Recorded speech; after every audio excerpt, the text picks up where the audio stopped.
Assalamualaikum warahmatullahi wabarakatuh.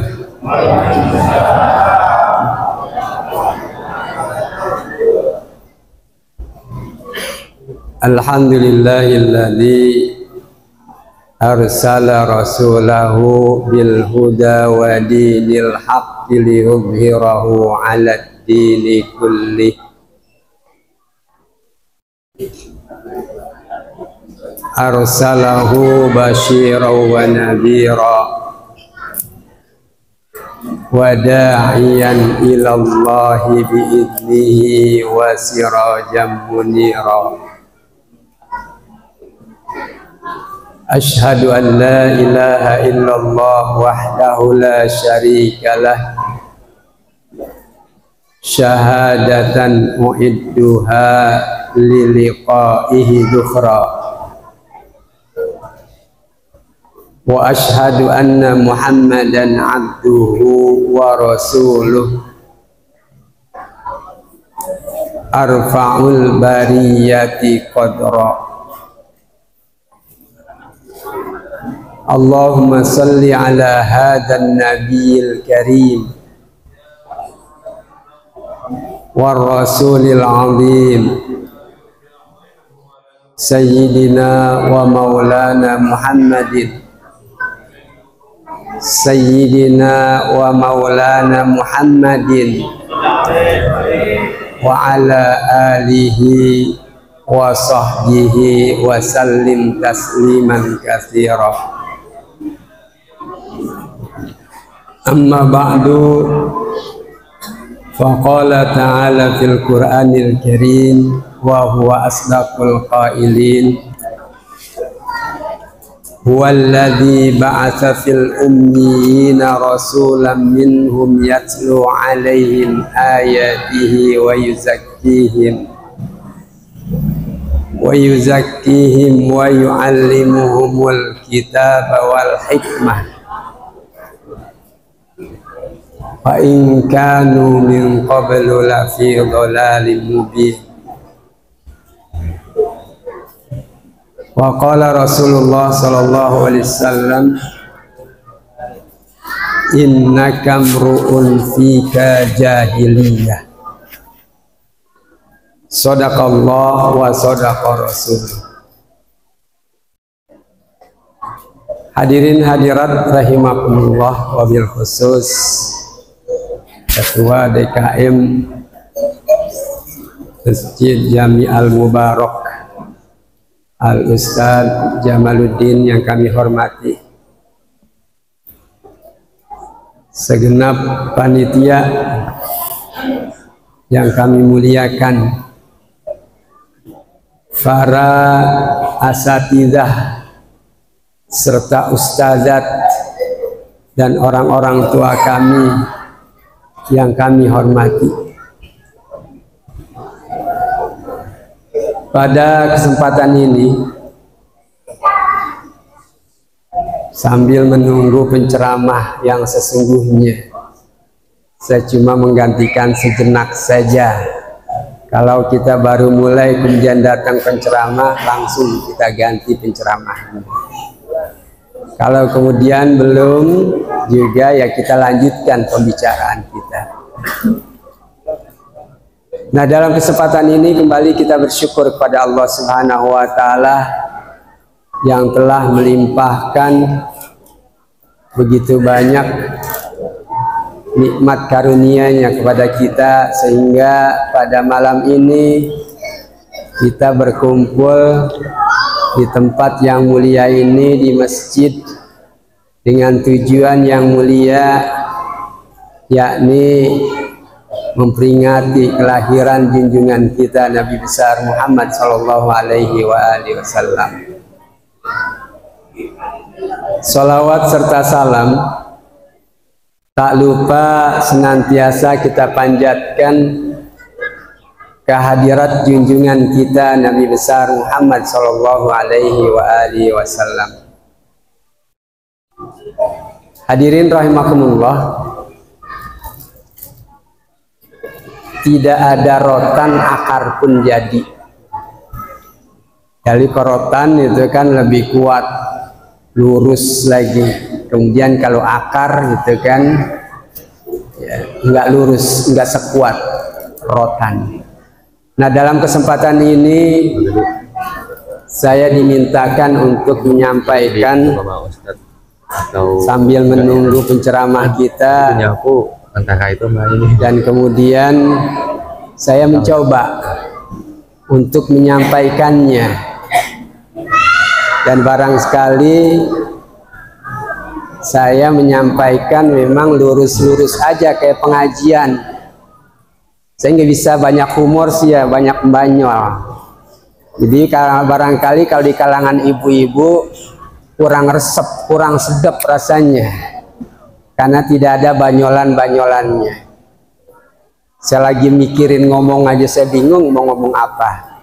Apalagi mau banyol-banyol. Akhirnya bisa hilang semua gara-gara banyolan. Nah, dalam kesempatan ini bahwa kita maklum Nabi Shallallahu Alaihi Wasallam diutus ke permukaan bumi ini dalam rangka menyampaikan risalah, menyampaikan pesan-pesan Allah yang Nabi lakukan sebagaimana termaktub di dalam surah Al-Jumu'ah. Walladzi ba'atsa fil ummiyina rasulan. Dialah Allah yang membangkitkan, yang mengutus di dalam masyarakat ummiyin, masyarakat yang buta huruf, rasulan minhum, seorang rasul dari kalangan mereka bangsa Arab. Yatslu alaihim, yang Nabi lakukan adalah membacakan di hadapan mereka ayatihi, ayat-ayat Allah. Wa yuzakkihim, dan yang membersihkan diri mereka.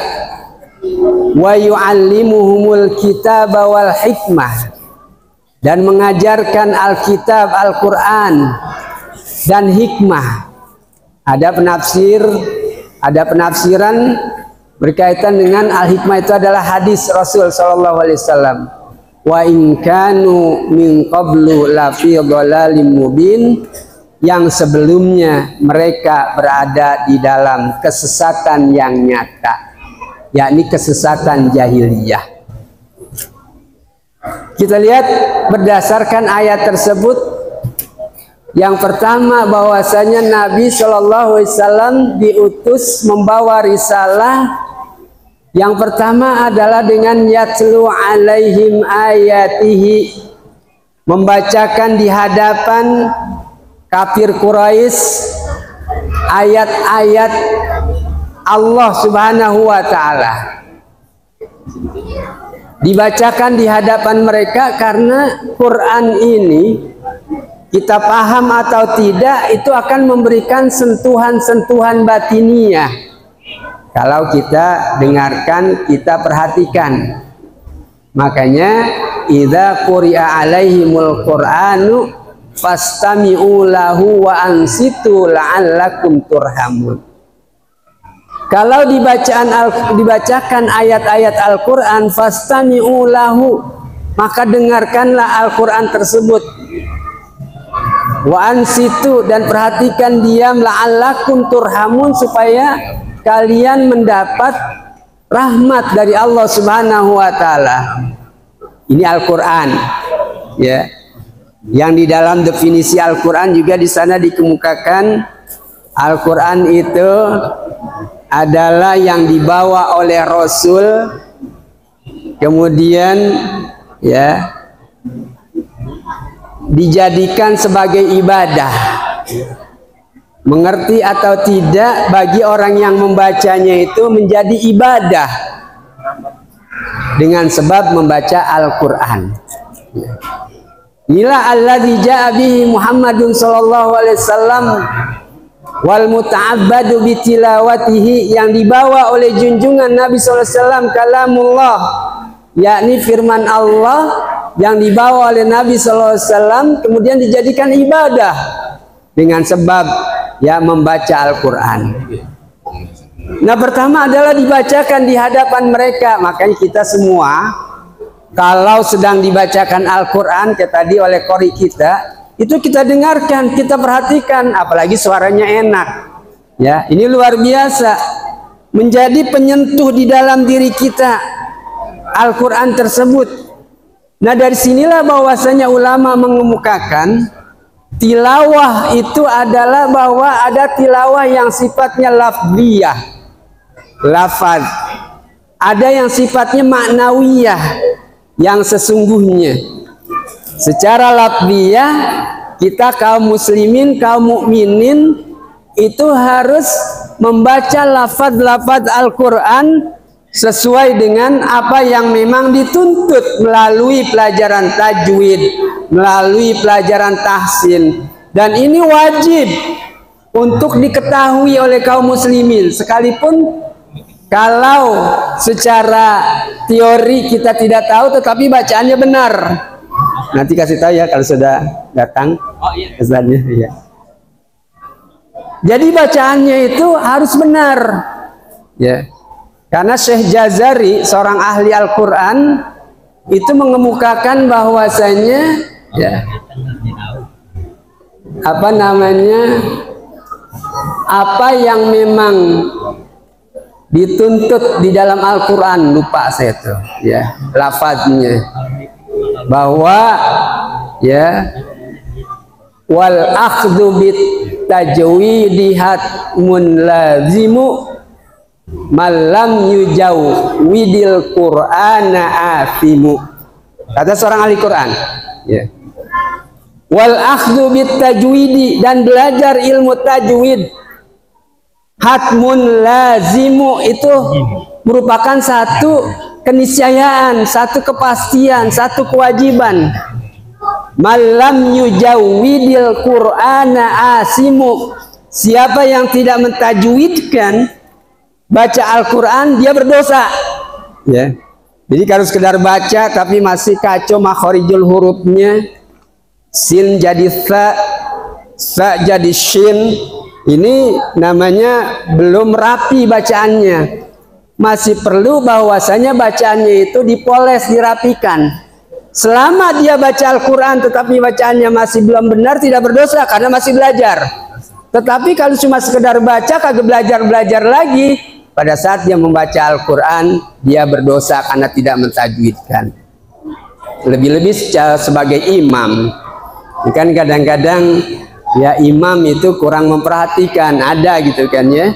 Kalau kita kemana-mana tuh, ya kebetulan mampir di rest area, malam, isya, kita dengar bacaannya itu, yang gak karuan bacaannya. Terutama adalah Fatihah ini. Ya, jangan sampai bahwasanya diganti-ganti hurufnya ya. Ar-Rahman, Ar-Rahmanir-Rahim jadi Ar-Rahmanir-Rahim ya. Nah, ini kan namanya mengganti huruf. Nggak bisa ya. Karena bacaan Al-Quran turunnya begitu. Yang Nabi bahwasanya diajarkan oleh Jibril sampai kepada para sahabat, sampai kepada tabi'in, sampai kepada kita, bacaannya sama dengan bacaan Nabi. Huruf-hurufnya sama, makhorijul hurufnya sama, panjang pendeknya sama ya. Jangan sampai bahwasanya kita melanggar aturan-aturan dalam pembacaan Al-Quran. Ini secara lafziyah nih ya. Cuma biasanya kalau belajar Al-Quran, apalagi suruh baca satu-satu ya, itu jarang yang awet ya. Pas begitu belajar baru-baru banyak, lama-lama besok ada kagak datang dah, dikit habis. Orang baca satu dimalu ya, nggak usah malu. Kalau kita nggak bisa, memang kita harus talaki dengan guru yang ahli dengan Al-Quran tersebut. Talaki itu artinya baca di hadapannya, kemudian nanti guru itu membenarkan, nih salah ya, nih yang benar gitu kan. Nah, ini wajib kita, nggak perlu malu-malu. Walaupun bacaan kita sama dengan cucu kita baca Iqra, kita baca Iqra juga. Asalkan kita akan bisa membaca Al-Quran, yang nggak apa-apa, sama, enak bukunya satu lagi sama-sama Iqra. Ya. Nah, inilah yang pertama adalah secara lafziyah. Ini perlu diperhatikan. Kemudian yang kedua adalah secara maknawiyah, secara yang sesungguhnya, yang sebenarnya, yang dituntut kita bagaimana untuk menilai, melakukan nilai-nilai yang terkandung di dalam Al-Quran. Paling tidak Fatihah kita paham artinya, kan sudah banyak Quran terjemahan. Yang rukun-rukun itu dalam sholat itu kita tahu, kita pahami artinya, ya, supaya kita khusyuk di dalam sholat, karena dengan mengetahui makna kita terikat tuh dengan arti tersebut, ya. Kan begitu di dalam kitab fikih itu, ya, dikemukakan bahwa khusyuk itu, ya, adalah yaqdatun nafsi ala taraddudil lisan. Jiwa kita itu sadar, tahu terhadap apa yang terulang-ulang di lidah. Jadi kalau baca Fatihah itu kita tahu maknanya. Baca doa walaupun sunnah, subhana rabbiyal azim, subhana rabbiyal a'la wa bihamdi, itu kita tahu maknanya. Jadi pikiran kita terikat ke situ, ya, berkaitan dengan bacaan. Nah, inilah secara maknawiyah yang kemudian dikemukakan oleh Imam Ali karamallahu wajhah.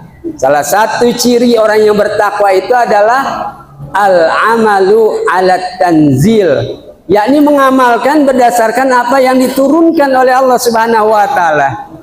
Yang hakikatnya adalah berbagai disiplin ilmu yang kita pelajari, masalah akidah, masalah ibadah, masalah akhlak, masalah kehidupan, seluruh rangkaian kehidupan yang pada hakikatnya ibadah, kita pelajari melalui disiplin ilmu tersebut. Ini pada hakikatnya kita sedang berupaya untuk memahami makna Al-Quran. Jadi kita belajar fikih, ya memang disuruh sholat, ya, lidzikri, sehingga kita bagaimana supaya sholat itu ingat pada Allah, kita pelajari. Berkaitan dengan masalah akidah, dan banyak ayat berkaitan dengan masalah akidah. Dan itu tidak ada sekutu bagi Allah Subhanahu wa taala dalam arti yang sesungguhnya. Nah, inilah secara maknawiyah, sehingga kata ulama di dalam syairnya itu dikemukakan yang judulnya adalah Qur'anuna. Qur'anuna artinya Quran kami, Quran kita.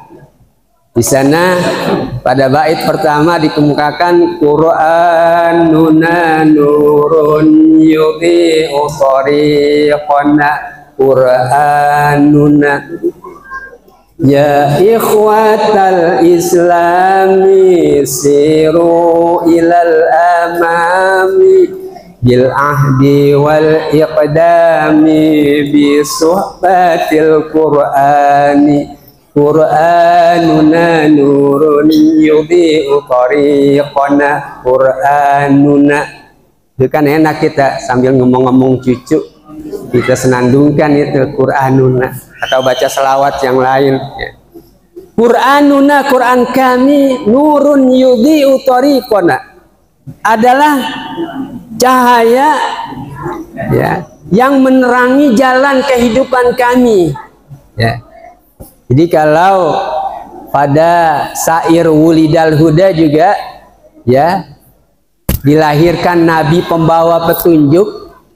Di sana kan dikemukakan Wulidal Huda fal kainatu biya'u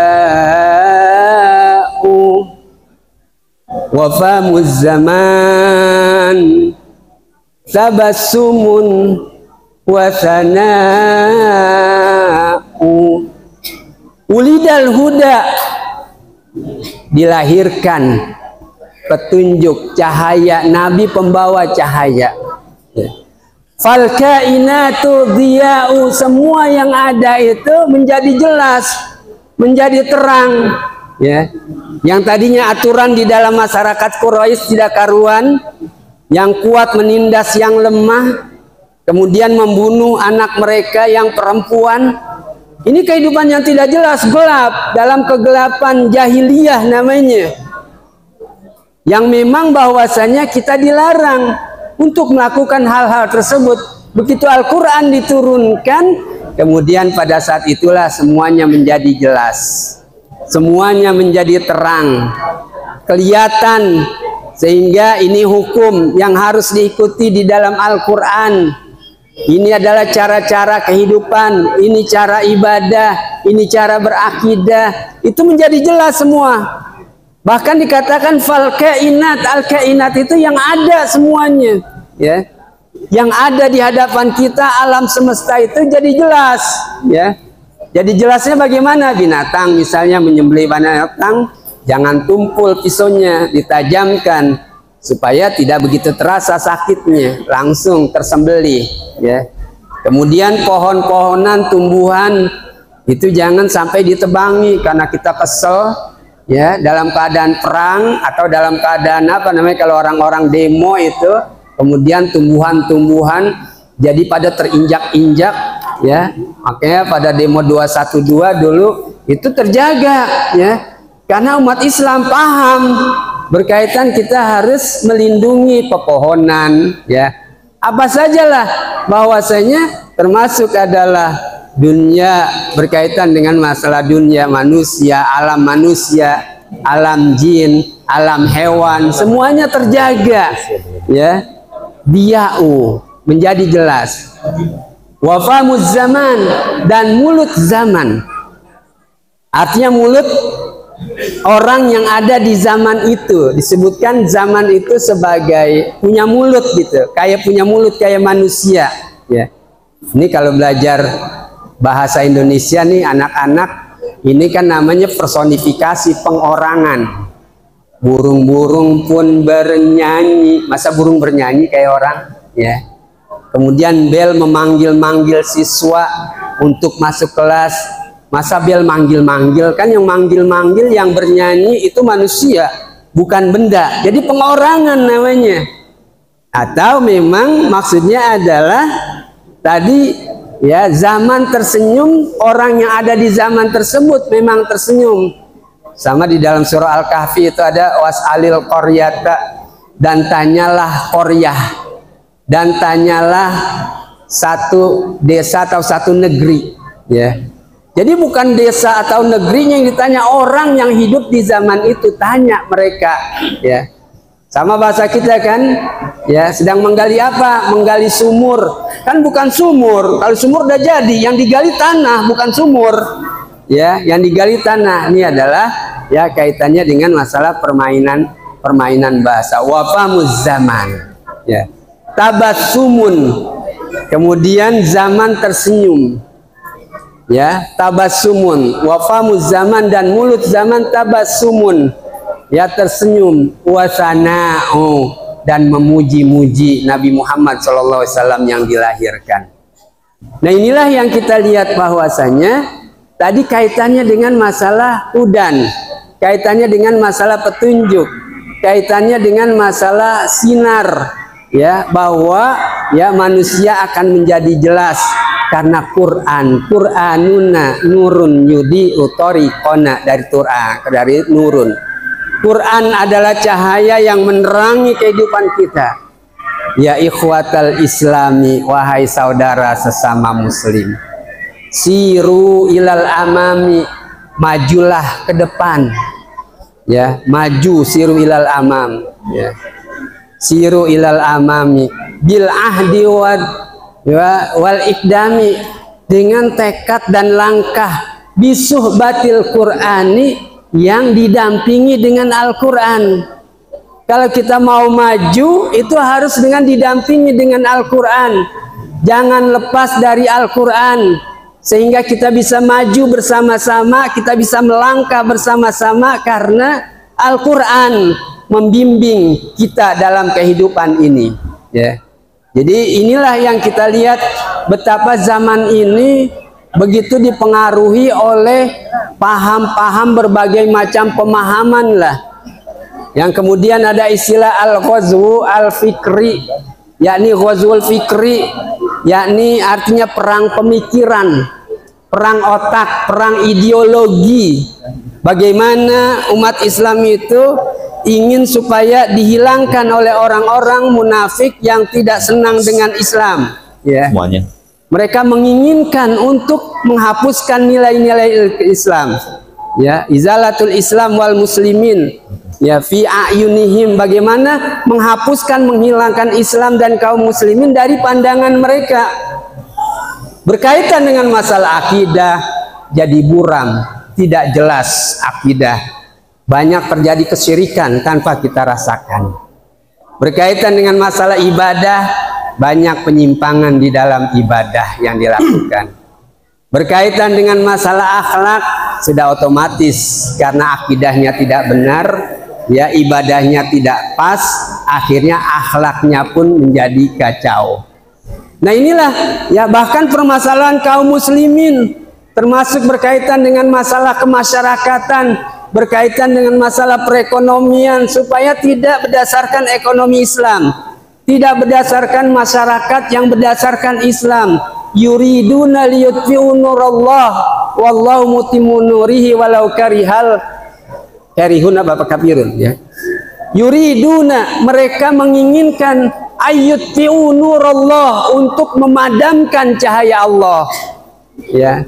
Dan Allah Subhanahu wa taala menyempurnakan agamanya. Allah berusaha untuk menyempurnakan ya agamanya terus, sekalipun mereka itu pada membenci berkaitan dengan masalah Islam.